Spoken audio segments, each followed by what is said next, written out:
Jerome Powell de la Banque centrale américaine va encore frapper fort pour le compte de la fin de cette année. Je me répète, Jerome Powell, le gouverneur de la Banque centrale américaine, va encore frapper fort à la fin de cette année. C'est presque totalement sûr, 90% de chance ou alors 95% de chance. Alors, voilà ce qui se passe. Ce qui se passe, c'est que on a une situation où les taux d'inflation sont en train de monter depuis septembre, comparé à la période de l'été où on avait vu l'inflation chuter considérablement. Mais à partir de septembre, on voit les inflations remonter. Une autre information qui est en train de se passer aussi, c'est le constat au niveau des retail sales. C'est-à-dire, on se rend compte que les retail sales ont pris encore de l'ascension. On a eu une augmentation, par exemple, à 0,7% comparé au 0,3% qu'on attendait. Bien sûr, c'est quelque chose qui est très alarmant parce que en réalité, ça montre que les consommateurs sont en train de consommer toujours. C'est-à-dire, les ménages, monsieur, madame, tout le monde qui ne sent pas la pression de l'inflation. Donc, continue de consommer, continue d'acheter des biens et des services. Ça voudrait dire que on va dire l'économie se porte plus ou moins de manière forte, ok, de manière bien en santé. Et là, du coup, ça ne donne pas de bons signaux pour pouvoir, bien sûr, se permettre de stopper, en fait, l'augmentation des taux d'intérêt. Parce qu'en réalité, ce qui se passe, c'est que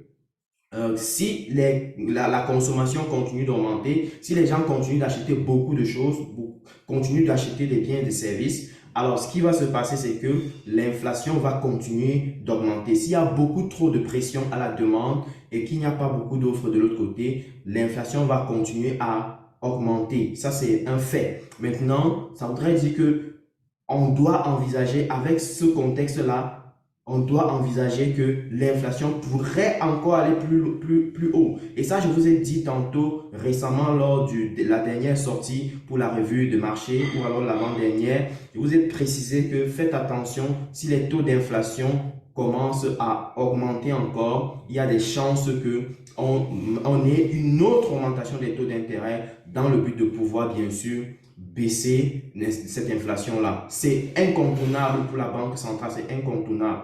Donc, voilà ce qui se passe, c'est que non seulement on a ça, mais de l'autre côté, quand on regarde les chiffres du chômage, le taux de chômage, on se rend bien compte que le taux de chômage ne grimpe pas assez. Et Powell a été assez clair et ferme sur ce point-là, en disant ceci: si tant qu'on ne parvient pas à atteindre les 2% target en termes de taux d'inflation, on pourrait encore avoir une augmentation des taux d'intérêt. Mais ceci va passer par le fait que on commence à avoir des signaux très fort, très significatif au niveau de l'augmentation du chômage, donc le taux de chômage. Donc voilà pourquoi j'attire votre attention sur le fait de regarder aussi les chiffres du chômage. C'est ça qui va venir changer les tendances de fond sur peut-être 6 à 8 mois, en fait, sur un moyen long terme, sur le marché, sur l'économie américaine. Donc, on doit regarder de près, en réalité, le changement qui peut s'opérer en réalité au niveau du taux de chômage. Si on commence à voir le taux de chômage aller à la hausse de manière significative, alors là, la Banque centrale sera beaucoup plus rassurée et va se permettre de pouvoir commencer à calm down, à commencer à ne plus augmenter les taux d'intérêt. Donc, voilà ce à quoi il faut s'attendre. Voilà ce à quoi il faut véritablement se préparer. Donc, jusqu'ici, on peut envisager à 95% de chances que soit en novembre, soit en décembre, on pourra avoir une augmentation des taux d'intérêt par la Banque centrale américaine. Ça, c'est ce qu'il faut envisager. Une autre chose, bien sûr, c'est que l'économie américaine est en train de lutter contre le déficit qui est en train de se manifester. Elle a besoin de nouvelles personnes qui vont lui faire confiance, qui vont acheter des bons de trésor et vont potentiellement, on va dire, financer davantage l'économie américaine. Donc ça, c'est un autre challenge qui est en train de se manifester. Beaucoup prévoient qu'on pourrait avoir du soft landing, mais est-ce que c'est véritablement ce qui va se passer? C'est justement ce qu'on va voir dans les mois à venir, dans les semaines à venir. Ben, pour vous donner un récap rapide sur ce qui se passe actuellement sur les marchés, entre autres, on peut bien voir que lorsqu'on part au niveau du dollar, n'est-ce pas?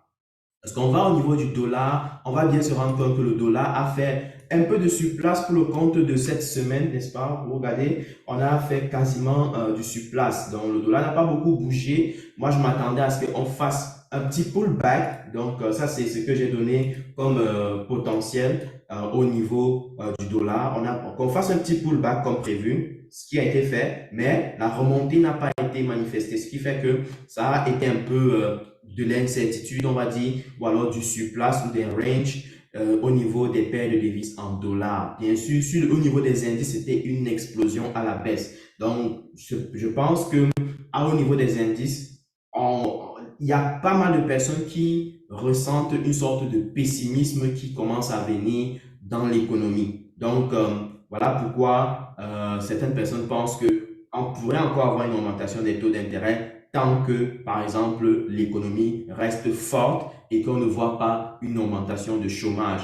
Donc, on peut voir, par exemple, le DAX qui a chuté brutalement. On peut voir le Nasdaq qui a chuté brutalement. Contrairement à ça, le gold a explosé de manière significative. Bien sûr, on avait parlé du changement macroéconomique que le gold pouvait apparaître depuis les plus bas ici, compte tenu de ce qui s'est passé du côté de l'Israël. Donc, on s'attendait véritablement à ce que on voit le gold exploser. Et c'est ce qui a été fait au cours déjà de la semaine passée, au cours de cette semaine-ci. Et donc, du coup, potentiellement, ça pourrait continuer. Le gold pourra aller chercher les 2000. Ça, c'est très possible. On a touché les 1998, par exemple, au cours de la journée d'hier. Donc, il faut potentiellement se préparer à une éventualité de continuité dans ce sens-là, mais rester extrêmement vigilant parce qu'en réalité, pour moi, la pression vient dans les deux camps, que ce soit la pression acheteuse,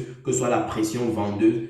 On ressent clairement qu'il y a la présence des deux camps, surtout lorsqu'on regarde les indices. On peut bien voir qu'il y a beaucoup d'allers-retours et finalement, on voit que le marché reste purement pessimiste lorsqu'on se concentre uniquement, par exemple, sur les indices DAX et Nasdaq. Donc, voilà, ça c'était pour faire le petit tour. Dites-moi en commentaire, selon vous, est-ce que vous pensez que la Banque centrale va augmenter les taux d'intérêt en novembre ou alors en décembre ou alors les 2 mois? Et aussi, dites-moi en commentaire depuis où est-ce que vous regardez la vidéo. Si vous avez aimé la vidéo, bien sûr, prenez le soin de la partager au maximum. Prenez le soin de liker. Prenez le soin de nous dire en commentaire si vous avez des questions. Et bien sûr, dites-nous en commentaire depuis où est-ce que vous regardez. Partagez au maximum. C'est un plaisir pour moi de pouvoir échanger avec vous. On se dit à très bientôt pour une prochaine vidéo. Ciao!